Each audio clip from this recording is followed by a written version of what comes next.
Lucas 19, versículo 28.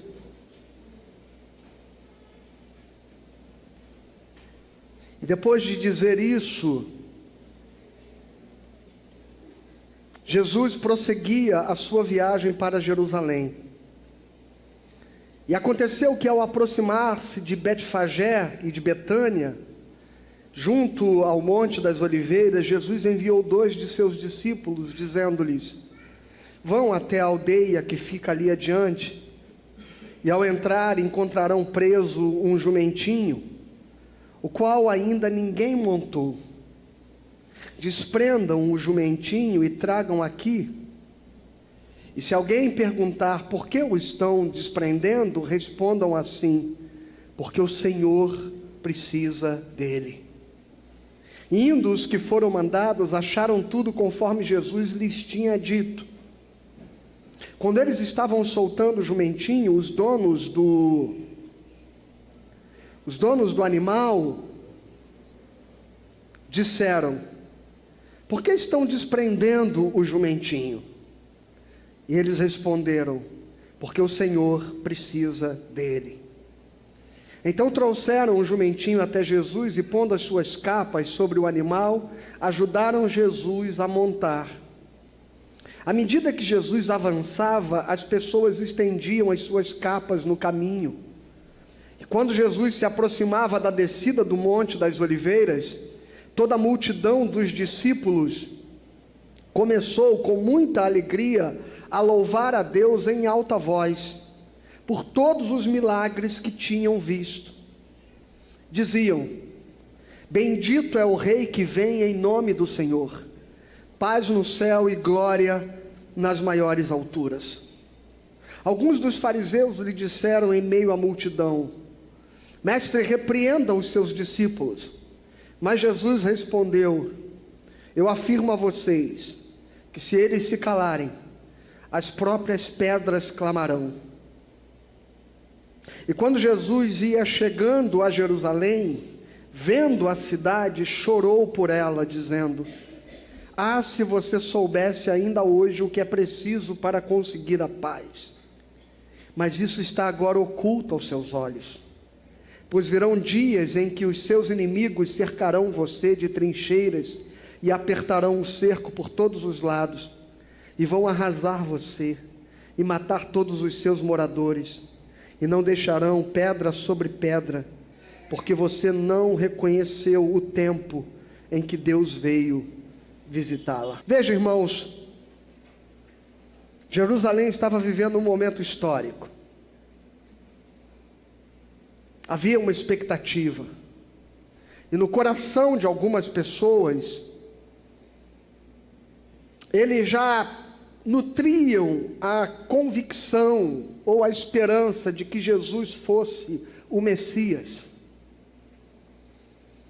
A questão é que eles esperavam um Messias errado. Não exatamente que eles esperavam errado. É porque eles esperavam um Messias cujo reino, na compreensão deles, era um reino limitado ao nosso tempo.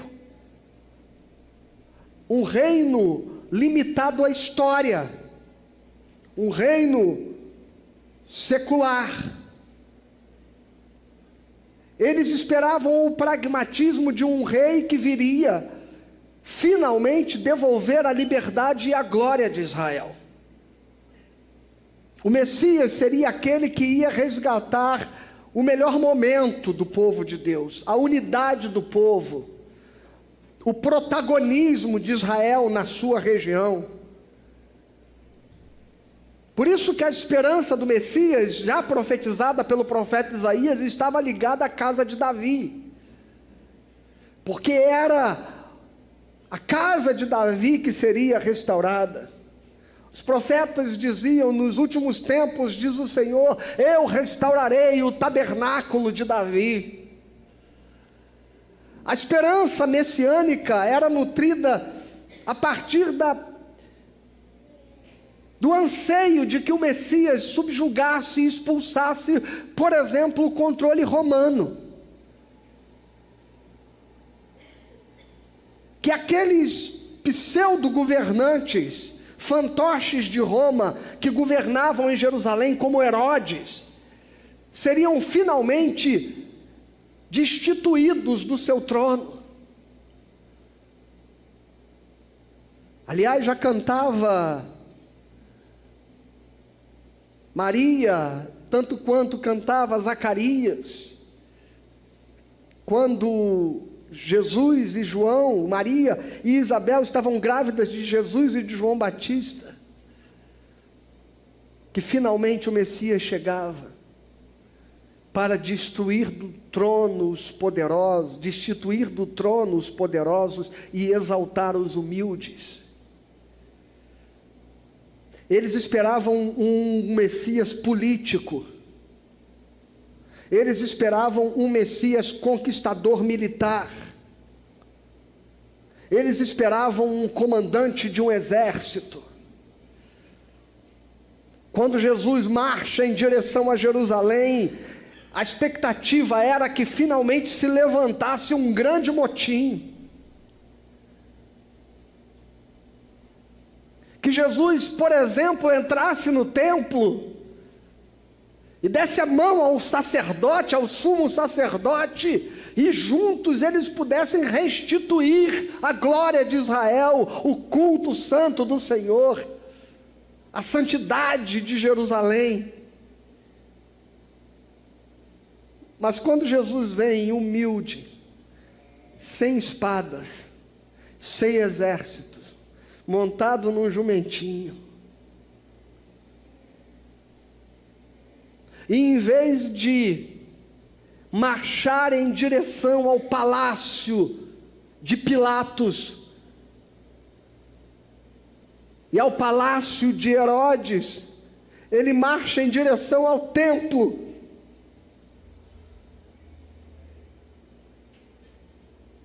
E joga tudo para o alto. E diz: a casa do meu pai será chamada casa de oração.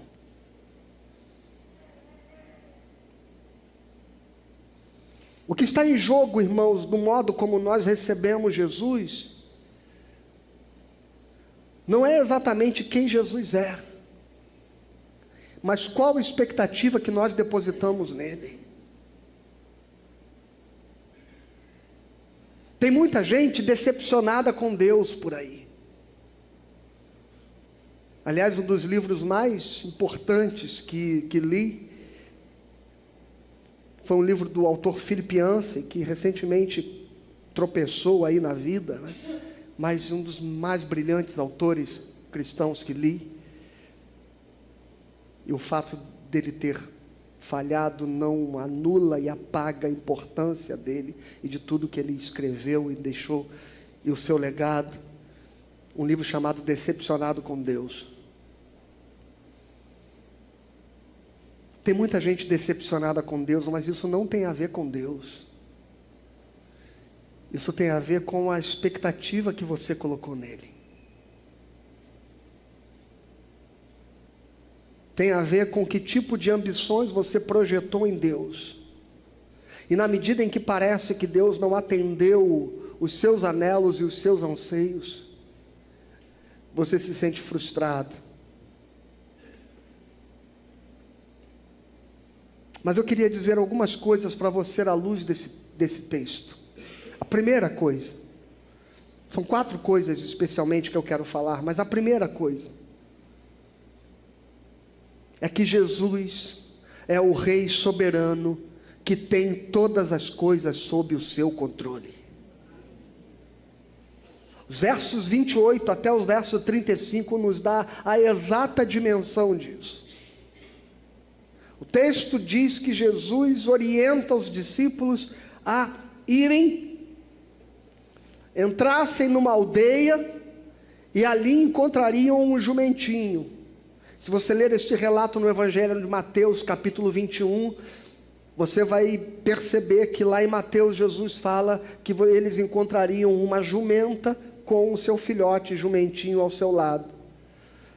E talvez a gente fique se perguntando por que que Lucas falou apenas do jumentinho e ignorou a jumenta. Quem está certo, quem está errado. Mas você também vai ler lá em Mateus, que Mateus diz assim: e isso aconteceu para que se cumprisse a profecia que dizia que ele viria montado no lombo de uma jumenta ao lado do seu jumentinho. Mateus tem o cuidado de descrever exatamente o que estava profetizado. Lucas não tem essa pretensão de mostrar que Jesus está cumprindo as profecias, né? Mateus escreve para os judeus, então ele tem essa intencionalidade. Lucas não, escreve para os gregos, e aos gregos não faz muita importância o fato de Jesus estar cumprindo profecias do Velho Testamento, porque o Velho Testamento não era um livro sagrado para a cultura grega, era sim para os judeus. Mas, parêntese fechado, Jesus diz: vocês vão encontrar um jumentinho, desamarrem e o tragam até mim. E se alguém perguntar por que vocês estão fazendo isso, digam: porque o Senhor precisa dele. E o texto diz que eles foram lá e começaram a desamarrar o jumentinho, e os donos daquele jumentinho vieram e disseram: por que vocês estão desamarrando o jumentinho? E os discípulos respondem exatamente como Jesus havia orientado: porque o Senhor precisa dele. E aqueles proprietários daquele animal simplesmente abriram mão, cederam. É claro que no outro evangelho está escrito que Jesus disse: avisa ele que eu vou devolver, mas Lucas não conta essa parte. Mas aconteceu exatamente tudo que o Senhor havia dito. Isso não é coincidência. Isso é soberania, irmãos. As coisas não acontecem na sua vida por coincidência. As coisas acontecem porque o Deus soberano está no controle de tudo. E mesmo quando as coisas saem do nosso controle, elas não saem do controle de Deus.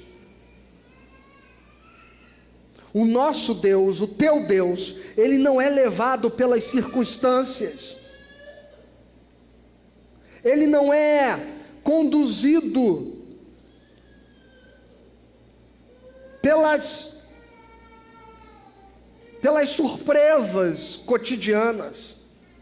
Nada o surpreende, nada o pega de surpresa, nada está fora do seu conhecimento. Portanto, Deus está no controle.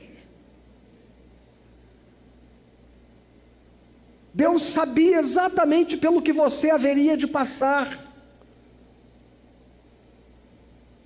Mas Ele sabe exatamente para onde Ele vai conduzir e para onde Ele vai levar a sua vida e a sua história.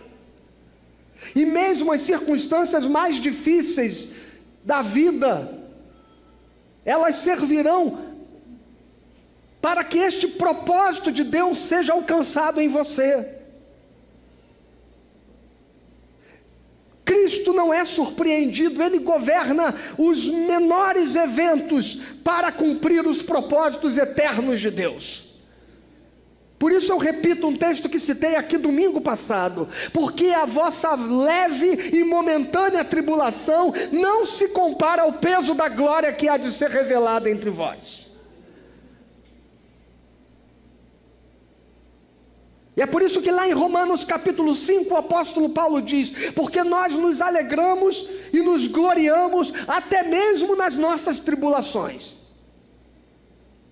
Porque a tribulação, ela produz perseverança. E a perseverança produz experiência. E a experiência produz a esperança.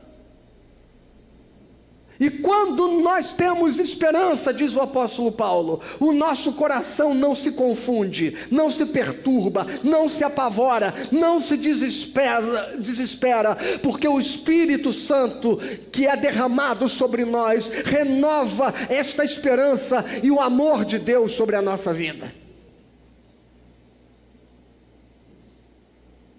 É difícil a gente viver esta confiança de nos gloriar na tribulação, mas é preciso crer e é preciso viver com este sentimento. Então, todas as vezes que você pensar que a sua vida está fora de controle, lembre-se, o mesmo Jesus que organizou cada detalhe de como ele entraria em Jerusalém, o mesmo Jesus que disse exatamente o que ia acontecer, e aconteceu, é Ele que está controlando os eventos da sua vida. E eu gosto que quando Jesus orienta os discípulos, ele diz: e se perguntarem, para que vocês estão pegando este jumentinho? Digam assim, porque o Senhor precisa dele. Quando eu leio esse texto, irmão, meu coração me leva a dizer assim: eu quero ser esse jumentinho. Eu quero ser esse jumentinho. Eu quero ser alguém cuja vida serve ao Senhor. A vida sobre a qual o Senhor tem um propósito. O Senhor precisa dele. Era um jumentinho, meu irmão. Eu e você somos tão pequeninos, tão imprestáveis às vezes, mas o Senhor chamou a sua vida, porque o Deus, dá para você conceber isso, o Deus que criou todas as coisas e que criou o universo, decidiu precisar de nós, na sua soberania. Ele que poderia simplesmente realizar e fazer tudo, Ele decidiu usar a nossa vida para um propósito dEle. Isso é maravilhoso demais.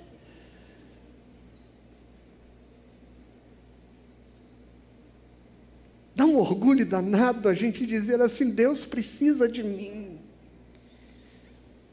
Não por necessidade,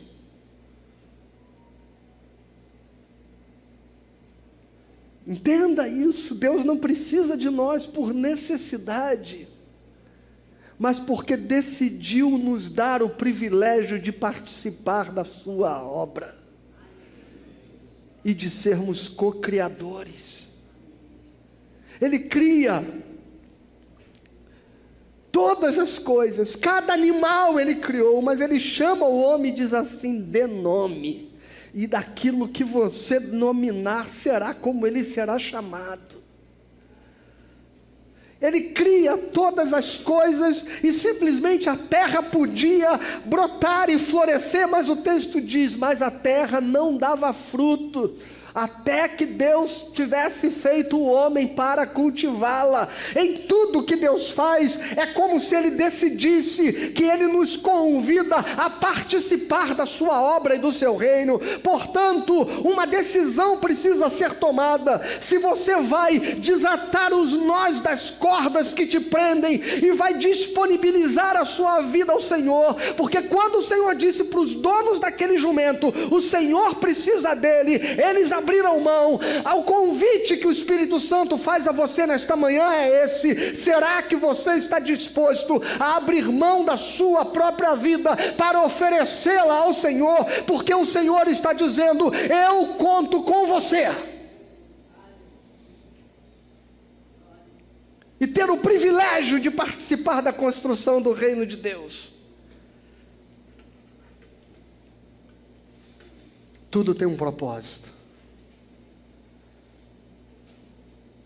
E quando nós estamos debaixo do propósito de Deus, debaixo do chamado de Deus para nós, o apóstolo Paulo diz que todas as coisas cooperam para o bem daqueles que foram chamados pelo propósito de Deus e que o amam. Entregue a sua vida ao Senhor, porque Ele é um Rei soberano que tem o controle de todas as coisas. A segunda coisa que eu quero falar com você está do verso 35 até o verso 38, quando o texto apresenta um rei humilde, que frustra as expectativas. Veja a cena, irmãos. Jesus está entrando em Jerusalém. O povo começa a celebrar: bendito que vem em nome do Senhor. Tem uma canção que eu adoro, composta pelo Asaf Borba, muitos anos atrás, que ele canta esta frase em hebraico: Baruch haba b'shem Adonai, Baruch haba b'shem Adonai, Baruch haba b'shem Adonai, Baruch Hashem Adonai. É este cântico que foi cantado em Jerusalém, chega a me emocionar.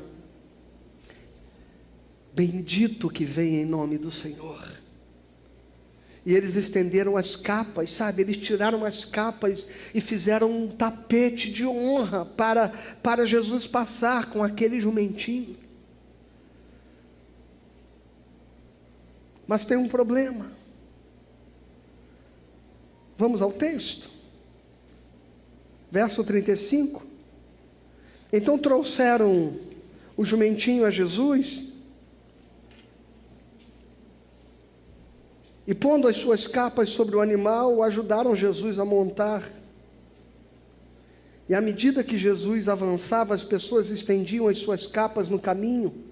E quando Jesus se aproximava da descida do monte das oliveiras, toda a multidão dos discípulos começou com muita alegria a louvar em alta voz. Lê comigo em voz alta agora: por todos os milagres que tinham visto. Por todos os milagres que tinham visto. E talvez esse seja um grande erro dos discípulos que seguem Jesus nos dias de hoje. Porque eles buscam Jesus por todos os milagres que desejam receber dele. Eles queriam o poder, eles queriam os benefícios, eles queriam o espetáculo, mas eles não necessariamente queriam o Salvador que veio para morrer pelos seus pecados.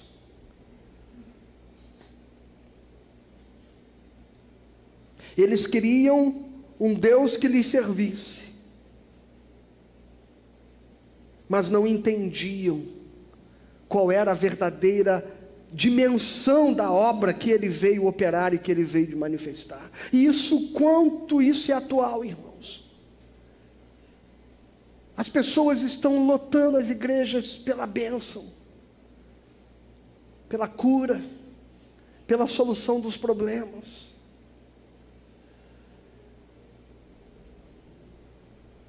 E Jesus é apresentado como esse cara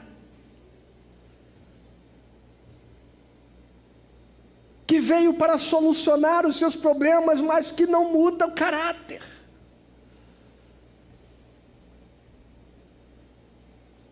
Ontem eu vivi uma cena muito engraçada, que você vê o contraste, né? Do evangélico, que ele é capaz de pregar Jesus e de falar de Jesus, mas parece que ele não entende que Jesus veio para que ele tenha uma mudança de caráter, para que ele tenha uma mudança de pensamento. Eu fui tomar café da manhã na Harley Davidson, né? Eu sou harleiro, tenho uma motocicleta Harley Davidson. E a galera, nós somos uma comunidade, vamos dizer assim, né? O pessoal diz que a Harley Davidson não vende moto, ela vende um estilo de vida, né? Então a gente é meio que uma comunidade. Todo sábado de manhã, ontem tinha não só um café da manhã, como estava saindo a galera para fazer uma viagem, que todo sábado a galera se reúne e faz um bate-volta, né? Foram lá em Juiz de Fora ontem, é só ir, vai a Juiz de Fora, almoça e volta, só isso. Mas eu não fui na viagem ontem, mas eu fui tomar café lá com a galera, com o pessoal. E logo que eu cheguei, a loja estava fechada ainda, que eu cheguei bem cedo, eu parei a minha moto e percebi que no estacionamento das motos já tinha umas 40 motocicletas paradas lá. Tinha uma moto que tem som, né? Tem umas Harley que tem equipamento de som, e ela estava tocando um louvor muito alto. Daí eu vi todo mundo conversando assim, mas eu vi aquele irmão parado sozinho, assim, atrás da moto dele. Ele cantava alto junto com a música. O colete de um motoclube cristão, aquele que você fez parte um dia. E aí ele cantava, e eu fiquei olhando, e o louvor dele muito alto mesmo, muito alto, todo volume, né, cantando o louvor. E aí a loja abriu, e quando eu fui andando, eu passei perto dele, ele chegou e falou, o louvor estava cantando para confiar em Jesus, né, aquela canção, confio em ti, e aí ele começou, confia só em Jesus, começou a apontar para mim assim, né?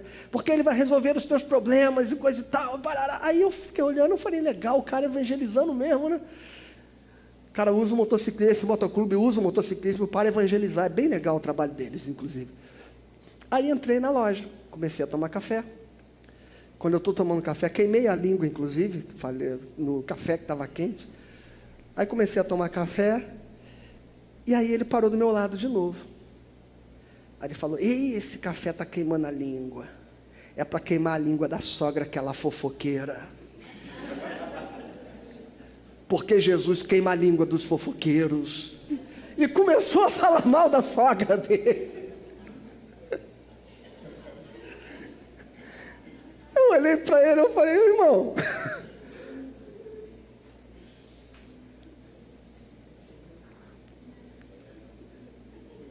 É a nossa cara, irmãos.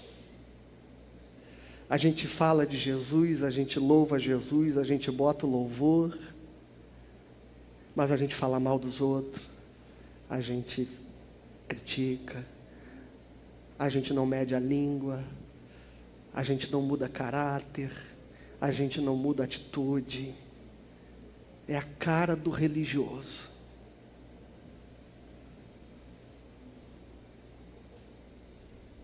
Quem é você? Não tem aquele ditado, quem é você na fila do pão? Quem é você seguindo Jesus? Quem é você que tirou teu manto das costas, jogou no chão, pegou um ramo de árvore e está cantando hosana, bendito que vem em nome do Senhor? Quem é você? Quem é você que vem para o culto domingo, que levanta as mãos, que se emociona e chora? Quem é você? Quem é? Será que você é como essa gente que está seguindo a Jesus por causa de alguma coisa que Ele tem a te dar? Porque tem gente que não tem ambição material. Ele não é que ele quer um carro, não é que ele quer uma cura, não é que ele quer, mas ele quer ir para o céu. E tem medo terrível de ir para o inferno. E por isso que ele está na igreja.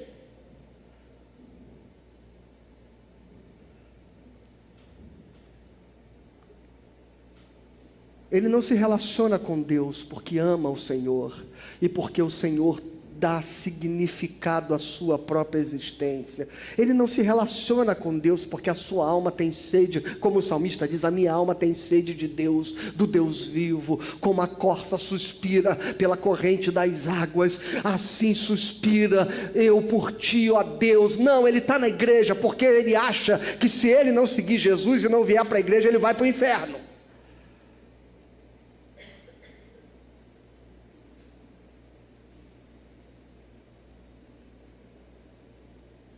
E aí eu faço a pergunta, e se não houvesse o inferno? Digamos, por hipótese, é hipótese, não me chame de herege, é apenas uma hipótese. E se Deus dissesse hoje para você que o inferno não existe? Domingo que vem, você tiraria o manto das costas, jogaria no chão, louvaria, e estaria de novo dizendo, bendito que vem em nome do Senhor? Porque pode ser que, como nós cantamos agora há pouco, você não esteja seguindo Jesus pelo que Ele é, pelo que Ele significa para a tua alma, mas pelo benefício do céu e pelo medo do inferno.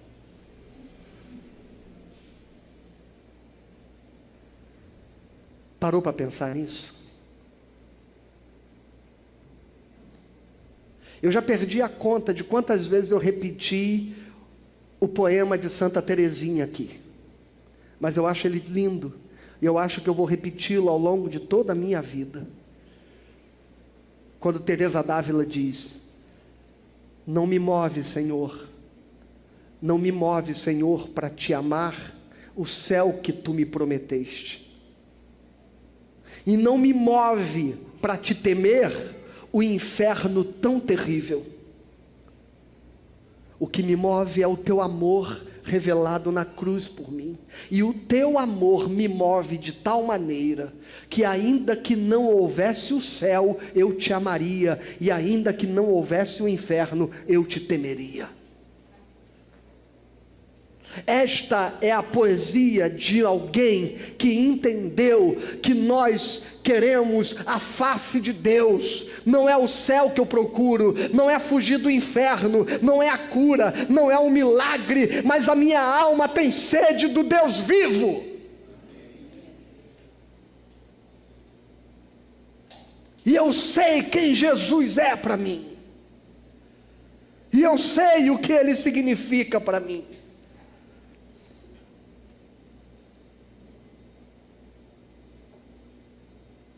Mas nós vivemos buscando outras coisas que não ao Senhor.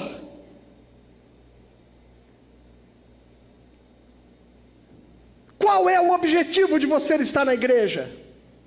Qual é o objetivo de você ser cristão? Examine o seu coração, porque pode ser que sem querer, sem perceber, você tenha sido um cristão que busca um ídolo, ou seja, um bem, um benefício. E João Calvino dizia: o coração humano é uma fábrica de ídolos. Talvez o céu seja o seu ídolo, e você não está aqui por causa de Jesus, mas por causa do anseio da eternidade, da salvação.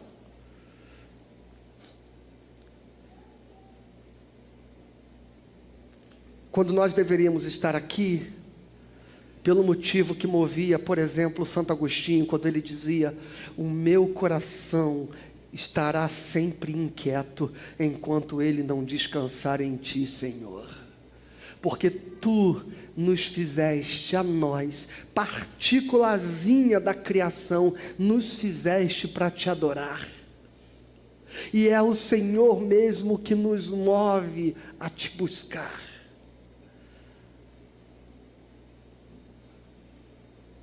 Esse é o nosso objetivo, meu irmão. Esse é o nosso objetivo. Porque nós fomos criados para isso. O pessoal que vai ser recebido como membros hoje, batizados, qual é a primeira pergunta do Catecismo Maior de Westminster? Arguição. Nós lemos ontem aqui. Qual é a primeira pergunta do Catecismo Maior de Westminster? Qual é o fim principal de todo homem e de toda mulher? Qual é a resposta? Glorificar a Deus e gozá-lo para sempre. Esse é o propósito da sua vida. E é por isso que você deve buscar ao Senhor. Não é pelo céu, não é pelo inferno, não é pela cura, não é pela bênção, não é pelo emprego, não é pelo milagre, não é pela libertação. Você deve buscar a Deus, porque você foi criado para a glória dEle, e no teu coração tem um vazio, dizia o teólogo, que é do tamanho de Deus. Aliás, o teólogo, apesar de eu ter chamado de teólogo, quem disse isso foi Dostoiévski. O coração do homem tem um vazio, que é do tamanho de Deus. A terceira coisa que eu queria dividir com você está nos versos de 39 até o verso 40, que diz assim: alguns dos fariseus lhe disseram em meio à multidão: mestre, repreenda os seus discípulos. Mas Jesus respondeu: eu afirmo a vocês que se eles se calarem, as próprias pedras clamarão. Se eles se calarem, as próprias pedras clamarão. Eu disse que Jesus é um rei soberano que tem controle sobre todas as coisas. Eu disse que Jesus é um rei humilde que pode frustrar a expectativa daqueles que o buscam pelos motivos errados. Foi a segunda coisa. E agora eu quero dizer a você que Jesus é um rei que não pode ser ignorado. Veja, Jesus é um rei que não pode ser ignorado. E aí chegam os fariseus.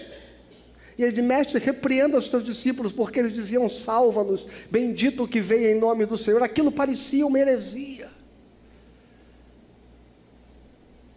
Louvar a Deus daquela maneira, louvar a Jesus daquela maneira, clamando Hosana, Hosana, que significa salva-nos agora. Esta é um clamor que só se dirige ao Deus poderoso. É isso que os fariseus estão dizendo. E como vocês ousam tratar este homem nazareno como se ele fosse o Deus Salvador? Os fariseus religiosos não entendiam que ele era exatamente isso, o Deus que se fez carne para salvar o mundo dos seus pecados. E o que Jesus responde para eles? Olha, se eles se calarem, até mesmo as pedras clamarão. E quando Jesus se refere a pedras, era uma expressão comum na cultura judaica, tratar com desprezo e chamar, eu disse isso aqui também no outro dia, e tratar com desprezo e tratar com desdém os gentios, aqueles que não eram da descendência de Abraão, ao ponto de chamá-los de pedras, como se não houvesse vida neles. É a mesma razão pela qual o texto bíblico Jesus diz assim: porque até mesmo das pedras Deus pode suscitar filhos a Abraão. Ou seja, Jesus está se referindo àqueles que não eram do povo judeu. Então os fariseus dizem assim: manda que eles se calem. E Jesus fala assim: se eles se calarem, as pedras clamarão. A glória de Cristo, escute isso, meu irmão. Escute isso, a glória de Cristo é inevitável. É inevitável. É inevitável. O Senhor se revela onde quer, como quer, a quem quer. E não há quem possa controlar a manifestação de Deus e o modo soberano como Ele deseja se revelar. O reconhecimento de Cristo é inevitável. Se os homens não proclamarem, a criação proclamará. Eu contei aqui no Encontro dos Homens na sexta-feira que um dos motociclistas que eu acompanho, ele está dando uma volta ao mundo de motocicleta, ele era ateu. E ele pegou a moto e foi para a Bolívia e entrou no Salar de Uyuni, que é um deserto de sal, que você não vê o horizonte, assim, é só sal. E durante horas ele viajou sozinho de moto por aquele deserto de sal. É um negócio espetacular. As pessoas vão lá porque quando chove fica coberto de água e reflete tudo, então parece que você está em cima de um espelho. Mas lá no meio desse deserto de sal tem uma ilha de terra, que tem árvores, enfim, no meio, é uma ilha mesmo, no meio de um deserto de sal. E ele chegou naquela ilha sozinho de motocicleta, montou uma barraca e acampou à noite sozinho ali sob uma caverna. E ele contou isso semana passada. Ele disse assim: eu viajei ateu, mas quando eu passei a noite olhando para o céu do Salar de Uyuni, que é um céu que você não vê em lugar nenhum do mundo, porque não tem nenhuma luz a quilômetros, quilômetros e quilômetros de distância. Então ele diz assim: você consegue ver as galáxias. E ele disse assim: quando eu saí dali, eu tinha certeza que existe um Deus. A glória de Deus é inevitável. Se nós não clamarmos, as pedras clamarão. Se nós não anunciarmos, as pedras anunciarão. A glória de Deus é inevitável.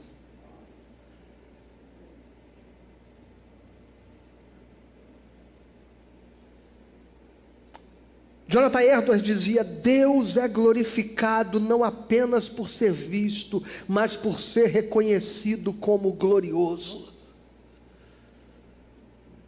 Então pode ter certeza que em todo lugar e em todo canto que alguém, de certo modo, mesmo sem ouvir de Cristo, mesmo sem saber do nome de Jesus, mesmo que ninguém tenha anunciado a Ele, e que em algum momento ele reconhece a grandeza de Deus, e rende o seu coração ao amor, e vive conforme a égide do amor, pode ter certeza, meu irmão, que você não vai ver essa pessoa talvez na igreja, frequentando uma denominação evangélica, você não vai ver talvez ela sendo batizada, ela tomando ceia, mas você poderá se surpreender ao encontrá-la na glória, porque a glória de Cristo é inevitável.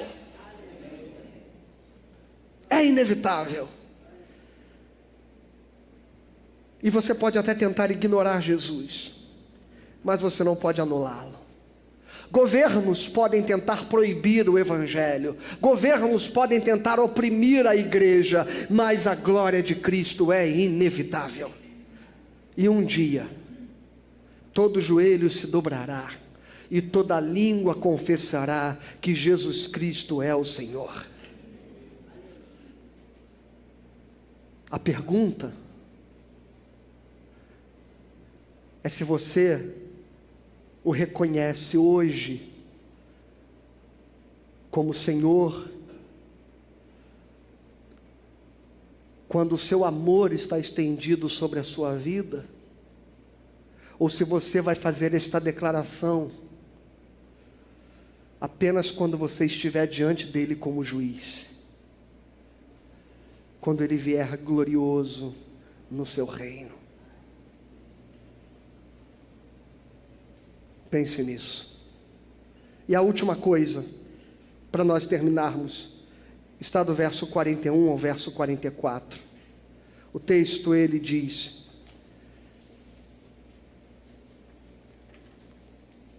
quando Jesus ia chegando a Jerusalém, vendo a cidade, ele chorou por ela, dizendo: se você soubesse ainda hoje o que é preciso para conseguir a paz, mas isso está agora oculto aos seus olhos. Pois virão dias em que os seus inimigos cercarão você de trincheiras e apertarão o cerco por todos os lados, e vão arrasar você e matar todos os seus moradores, e não deixarão pedra sobre pedra, porque você não reconheceu o tempo em que Deus veio visitá-lo. Este é o momento talvez mais impactante do texto inteiro. Enquanto a multidão celebra, Jesus chora. Que contradição é essa? Que contraste é esse? Isso me leva a pensar, irmãos. Quando cantamos, quando louvamos, quando tocamos, quando celebramos em culto solene,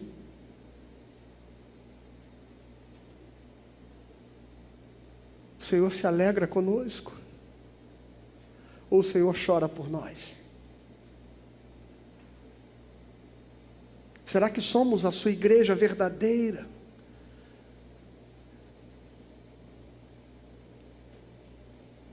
Sobre quem o Senhor tem alegria por sermos expressão do seu reino,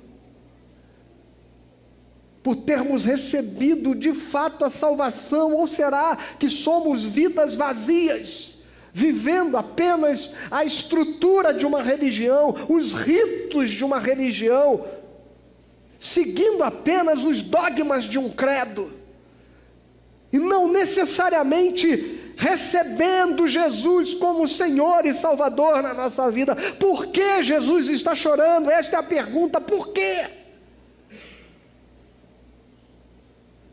Sabe por quê? Porque Ele estava presente, porque Ele entrou pelas portas. Nós cantamos aqui: levantai, ó portas, as vossas cabeças, para que entre o Rei da Glória. O Senhor estava presente, mas nós, será que reconhecemos a sua presença?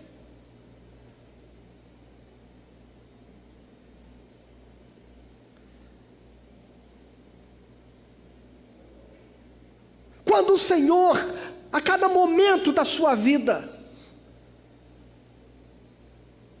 a cada palavra, a cada gesto, a cada decisão que você vai tomar, quantas vezes o Espírito Santo está batendo a porta do seu coração para tentar impedir você, para tentar orientar você, para tentar conduzir a sua vida, mas você faz exatamente o que você quer.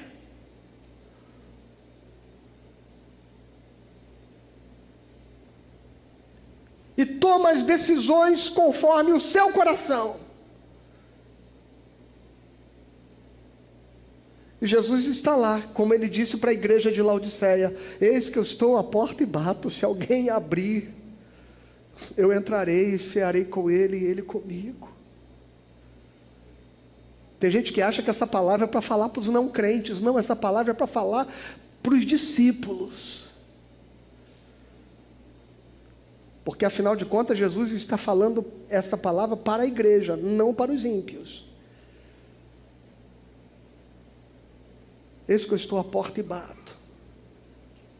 Será que você reconhece Jesus como Senhor? Ou quando você vê, você já falou? Quando você vê, você já ofendeu alguém? Quando você vê, você já está discutindo? Quando você vê, você já está batendo boca? Quando você vê, você já está falando mal? Quando você vê, você já está odiando, você já está... Será que Jesus tem sido percebido, reconhecido por você? Não é quando você vem domingo para o culto, mas é na vida, enquanto você caminha, porque Jesus está vendo uma multidão que se reúne no domingo para louvá-lo, mas quando ele olha para a vida daquela cidade, ele diz assim: porque vocês não são capazes de se render, de se converter, de se quebrantar diante da minha vontade. E sabe o que acontece quando nós tomamos decisões sem deixar Jesus assumir o controle da nossa vida? Ele diz: vocês vão sofrer por isso, não porque Deus castiga, mas porque as nossas escolhas nos levam para caminhos de morte. E ele diz: e vocês serão sitiados, e não ficará pedra sobre pedra. E isso aconteceu no ano de 70 depois de Cristo, quando o general Tito cercou Jerusalém, sitiou a cidade, a destruiu e a incendiou.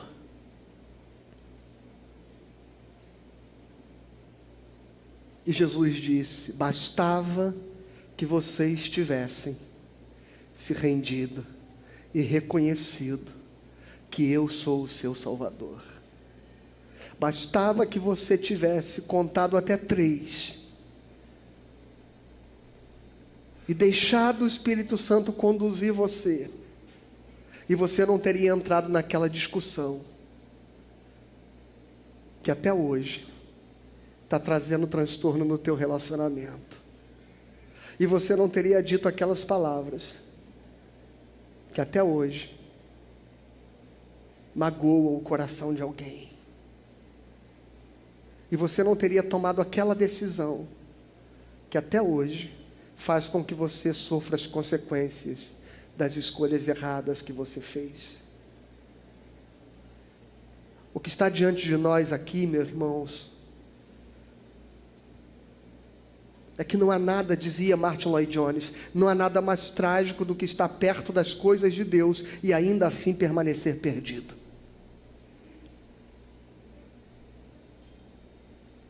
Eu vou repetir para você, e eu repito o autor da frase, Martin Lloyd Jones: não há nada mais trágico do que estar tão perto das coisas de Deus e ainda assim permanecer perdido. Você pode frequentar a igreja, ouvir sermões, conhecer a Bíblia, e ainda assim, nos momentos decisivos e cruciais da sua vida,